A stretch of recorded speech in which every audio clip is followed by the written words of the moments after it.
Everybody says that iron sharpens iron, but what if too much internal competition on your team is actually making your team worse? It's one of the biggest debates in coaching, leadership, and team building. Does excellence come from competition or does it come from cooperation? And the hard part is both sides are probably right, but Tyler and I are going to debate this and you can form your own opinion after this episode. And later in the episode, we're going to talk about where a lot of coaches actually get this wrong, because the real issue is not what you think it is. It's not whether they should compete or whether they should cooperate. As with many things, it's not what you do, it's how you do it. So we'll give you some actionable tips on how you can collaborate and compete in a savvy way. And that's how you create a powerful team and a powerful program. Now, if you're a coach trying to build a team that does want to compete hard without tearing itself apart, make sure you continue to hit subscribe, watch the hours, and come check us out in SAVI Basketball, our membership, and get better with 650 other coaches across the world. Welcome to the Hours. I'm Tyler Coston. This is Mark Cascio, and together we run SAVI Coaching. We're on a mission to revolutionize the way the game is taught and played. Each week, we'll break down the stuff that actually moves the needle. Practice design, shot selection, defensive principles, player development, you name it, and we'll talk about it. And before we get going, check right now and see if you're subscribed. If you're not, please hit the button. It's free. It only takes a second, and it helps us continue to share free content and improve the podcast every week. We appreciate you. Let's get into the episode. Let me first, everybody, hello from Sisters, Oregon. I'm on the road in the RV, so I've got a little bit of a beard. I'm just embracing my inner mountain man in a coffee shop outside of Sisters, Oregon here. We're on the road, and we're going to be in Wyoming. Both Mark and I will be in Wyoming next week running our coaches clinic and team camp. So we're excited to do that as well. Mark, before we dive into this one, tell me one thing you're looking forward to about our Wyoming SAVI coaching clinic. Well, we're combining it with a player camp and a coaching clinic. So I think it's going to be a cool opportunity to be able to get on the floor, coach players, teach players basketball, but also show coaches why we're doing what we do. Because like you said, it's not really what you do, it's how you do it. So it's going to be pretty cool to be able to get real kind of on-court demonstrators and then take that into a coaching workshop with them. So excited to kind of hit it from both sides, be a coach of a team or players, but also help coach the coaches. Yeah, I'd say one thing that I'm excited about is to actually learn. I haven't had a chance to actually be with you on court for a significant period of time in over a year. And so I'm actually excited to learn from you. You're one of the people in coaching that I learn from. So I'm going to have my notebook out when you're teaching, when you're coaching, and I'm going to be better at the end of the 3 days. If you want to be better at the end of a short period of time, also, we have our fall coaching clinic, which is going to be in October in Phoenix, Arizona. You want to check it out, go to SAVIcoach.com and get the details. We'd love to spend a few days with you in the fall, prepping you for your best season yet. All right, that being said, Mark and I are going to debate this issue today. And this issue actually came up from a newsletter I sent out a few weeks ago. An educator reached out and shared a bunch of research with me, peer-reviewed research that kind of pushed back on this idea of a competitive cauldron. A competitive cauldron is something that we're all familiar with. It's basically how you develop players within your program by having them compete against each other with a public leaderboard, and they try to move up. And so that iron sharpens iron idea. And he shared with me some research that actually pushed back quite hard against the value of that and suggested that cooperation is actually undermined by competition within the team as opposed to competition against other teams. And we had a really good back and forth. I read the research and I wanted to talk about it because I'm not clear on which is better. So maybe this conversation can help us get clear. But we're going to have a good old-fashioned debate. So Mark gets to pick which side he wants to champion. We have the competition model for team success and overall development. And we've got the cooperation model for team success and overall development. Mark, which of these two perspectives would you like to debate? I'm going to go with the competitive model. And here's why. Oftentimes on the podcast, we have asked each other zero-sum questions where if you could only do this or you could only do that, what would you do? Knowing that that's not obviously the way coaching works or anything works, but it's a good way to just kind of create two polar opposites. So you pick a side. If I could only choose cooperation or only choose competition, I would lean towards competition. So that's what I'll be debating. All right, beautiful. So I'm going to take cooperation creates sustained excellence. And I think we do embrace this debate from, recognizing that nothing is zero sum. The most competitive coaches, if you've been following along, you'll know that this is one of the coach archetypes that in the coaches that we've pulled so far, Mark, am I correct in saying like about 15% of all the coaches pulled identified as that competitive coach, or was it higher? I think you're about right with 15. I Yeah. think that was not the most popular. Yeah. So, there's a strong number of coaches that say, hey, like this is what I do. Like we compete. It's how we get good. And so we're going to recognize that there absolutely is a place for competition, as there's a place for cooperation, as we value ball movement and passing and recognizing our advantage as opposed to your advantage. So it's not zero sum, but it is going to be like, what do we prioritize? Because these two things are at odds. And so I'll take the cooperation one. So, um, Mark, let's start out with a 30-second or less opening argument as to why competition or cooperation is best. Would you like to go first or second? I'll go second. I got to Okay, pick the beautiful. categories. I'll give you a chance to go first. All right. Traditionally, and we are revolutionary here at Savvy, and we often pick fights with or raise issues with traditional coaching. The main reason is because we've always done it that way isn't an acceptable reason for doing anything. And many coaches that lean towards competition, work harder, grind harder. I'm okay with my players fighting in practice. It makes us tougher. Many traditional coaches that do it that way, they say, oh, well, we've won this way. So why should we change? And I'm offering up that that's not an acceptable reason. That if we actually started with a blank slate, we said, what's the best way for us to achieve our goals and for us to build long term sustained success as a program? Trust and relationship are actually more valuable than grit, toughness, and fight. All right. I would argue and say that teams need trust, they need relationships, they need communication, they need that shared purpose. But I think that is like where you would start. So if I was gonna start to build a team or a program, I might start there, but I think that only takes you so far. Like if you have a team that loves each other, they have great cooperation, it's not going to create an environment of excellence because I think there needs to be something more than that. Like you have to have an edge to you. You have to create the environment where you're trying to win because I think the difference between maybe the argument or the person that reached out in the newsletter is their version of a team, maybe just trying to create a product or maybe have a common goal, and they may not have an opponent. I think anytime there's an opponent in there, you've got to have some type of edge, some type of grit because you know adversity is going to hit, and there's got to be that certain level of competition that gets you over the hump. Yeah. Let me give you three examples where I think competition went wrong in my playing career. As a junior in high school, I transferred schools from one powerhouse to another powerhouse. And I transferred in as a point guard as a junior in high school. And there was a senior point guard at Linden Christian High School where I transferred into. And this guy hated me. He saw me as a threat.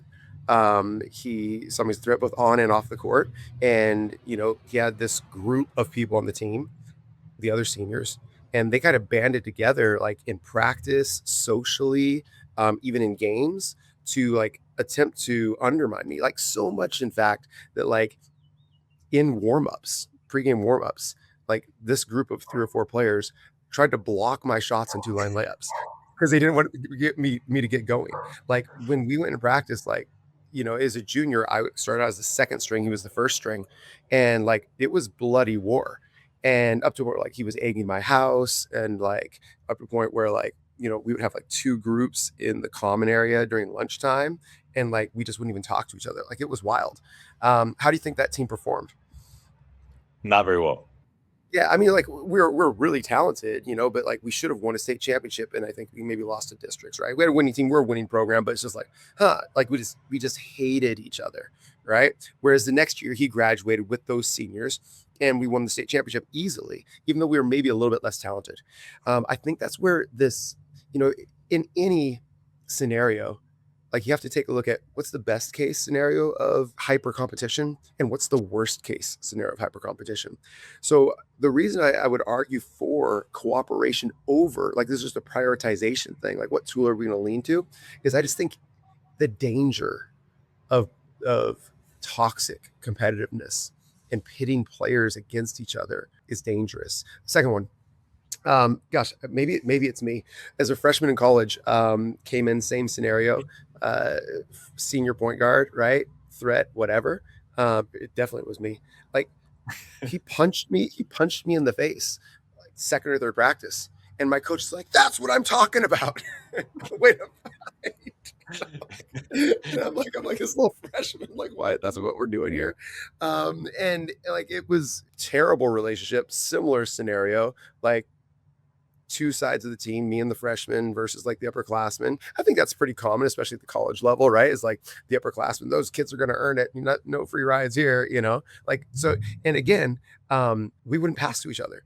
Me and Josh would not pass to each other, right? Fast forward to, I transferred colleges as well to a team that just won the national championship from the other team. And we were coming in and same thing, the existing point guard. I was coming in as like the sixth man.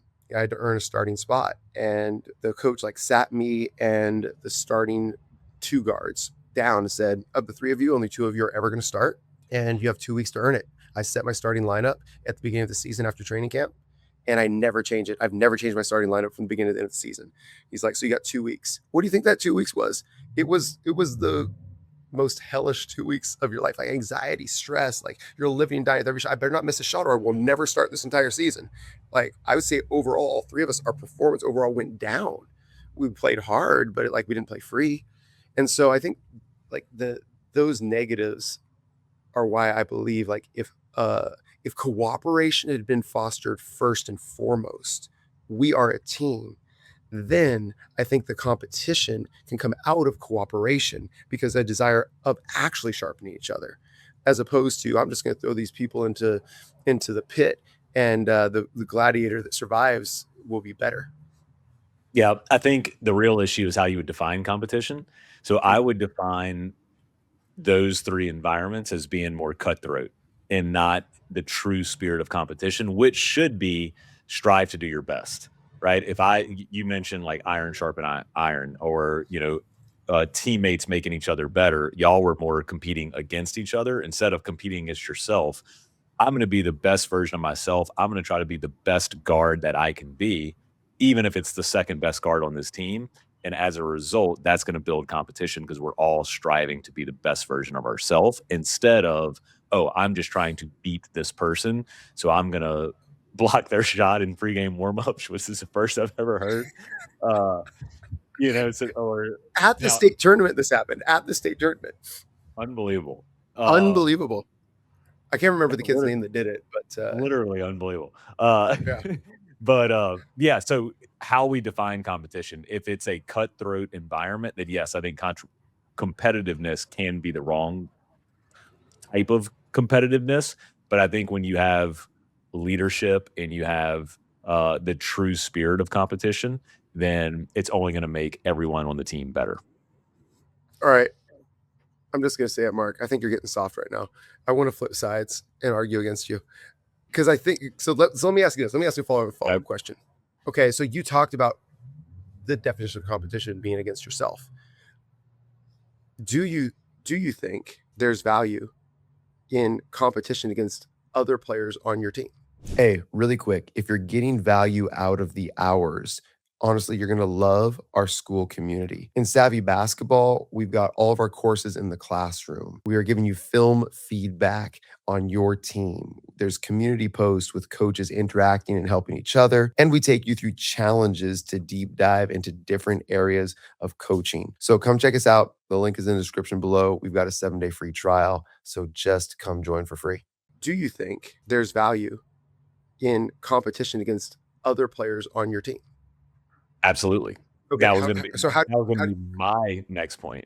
okay, make your point. Is Yeah, I'm excited. Okay, so you mentioned iron sharpens iron. We actually had this conversation just on the phone the other day of you have got to be pushed in your environment in order to get better. If you are just Mhm. far and away the best player on your team, well, you could have a really cooperative environment. But if no one is challenging you, if the level of challenge is just far lower than your level of skill, I think it definitely puts a ceiling on how good you can become. So elite performers usually thrive in the environment around other elite performers. And if you have a team of those where you have two a senior guard being pushed by a freshman guard, I think that's something that coaches always welcome because you do have that healthy competition from teammate to teammate. And then we sharpen each other. We get to be the best that we can be. So then we can go compete against another team and beat them. But absolutely, yes, you need competition in practice. It just shouldn't be cutthroat where we're trying to sabotage. It should be, I'm going to put my best foot forward, knowing that's going to make me better. It's going to make my teammates better, and it's going to make our team the best that it can possibly be. Just like your case, in all three of your teams probably didn't reach their potential because they didn't have the certain level of cooperation that goes with being competitive. Let me flip sides real quick. Go ahead. In all three of those situations I shared, they did not make our team better. Care to guess what they did do? Pulled you apart. Well, they did that. They made me better. Hmm. So our team was worse, but I got better in all three of those situations. So what does that mean? That means that competition does make you better. Yes. So I think this is really a question of like who and what's our goal here. I would argue very strongly from my own experience that I wouldn't have become the basketball player or competitor that I have become in life, even if it hadn't been for those experiences. Like if I hadn't been, bullied through all of those things, I wouldn't have gotten just so like tenacious as a competitor. I go into like a bit of a crazy mode once I'm actually competing and like I'll fight. And I don't think I would have gotten to that depth of fighting if I hadn't had been attacked so viciously so many times. And so for that, personally, I'm thankful, though it didn't work towards team success. Is there value there or not? Yeah, I mean, there's certainly value there. That competition is gonna make you better. The hard part, the Mm, complex part is how do we make the individuals better, but then build a certain level of cooperation around that. So I'm almost flipping sides as well, is like I started by saying, start with cooperation, like, let's build the relationship, and then we get a healthy level of competition. But it could be the other side of it too, is competition is gonna make everybody better individuals, and then the coach's job is to move towards cooperation where now we're all using our tools to fill our role. The hardest part of balance and coaching is we want team success, but we want all of our players to be successful as well. Even within a practice, mhm, all right, we need to work on these team concepts, but we also need to do individual skill development. We need to win a district or conference title, but we also want our players to go play at the next level. So, where does that balance come from? I think that is like the dance between these two things, cooperation and competition. If I had to mhm, go back to the mhm, argument standpoint, I don't think you'll ever achieve your goals as a team or as a player if you're not resilient or have like a certain sense of urgency. I'm trying to think of like a team I would not want to coach would be the like really cool, mhm, relaxed team that just shows up every day and just kind of go through the motions. That'd be like zero urgency. Like I always talked about teams about like readiness. The definition of readiness to me is motivation to attend to a task.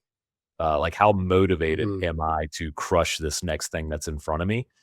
Well, like, if I have a team that doesn't have that readiness score, it's miserable to be around because, like, when I'm on the court, I'm, like, ready, like, "Let's go." And if you're gonna reach your mhm. potential as a team, you're gonna have to build some type of resilience, and I think you can only get that through competition. Like, you gotta win, you gotta lose, you gotta Yeah, learn how to do those things, you gotta learn how to push through.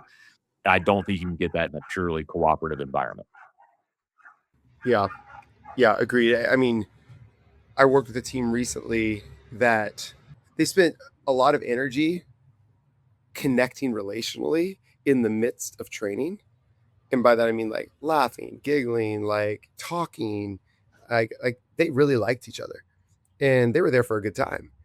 They were not there to become the absolute best that they could be. And I had to realize that early in the session. I'm like, okay, let's move the needle a little bit, but let's recognize why these players are here as well. Like, they're not here with the same goals that I would be here for, which is let's be the absolute best that we can be. And so I think that group, I didn't love coaching that group because our goals didn't align, right? Whereas that group needed to learn how to show up and compete a little bit. I mean, if someone fell down in that group, they stopped play, laughed, and helped them up.